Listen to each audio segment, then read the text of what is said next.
Այսինքն նույն իրենց քարոշչական ներողություն քարոշչական գործիքներից մեկը ասեց, չէ՞, ասեց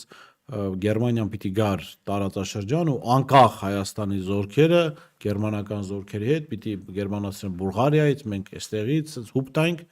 ու Թուրքիան վերցնենք։ Ну, պարզ է, ամենահետաքրքիրը այն է, որ դա կարող աշխատի եւ նաեւ հետաքրքիրը այն է, որ տվյալ ազնվորությունը գնդապետի զգեստով հակած այստեղ շքանշանների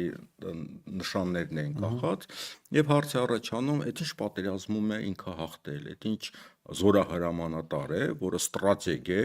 եւ նաեւ ինքը այդ ստրատեգիայով համաշխարհային քաղաքականությունն է մեկնաբան իմիջիայլոց դեռ բազմաթիվ սխալներ կային եւ միակողմանի այդ կարճ ընդհանրապես կարճ ելույթում եւ սխալները առաջերտին քաղաքական են հիմա այդ զորավարը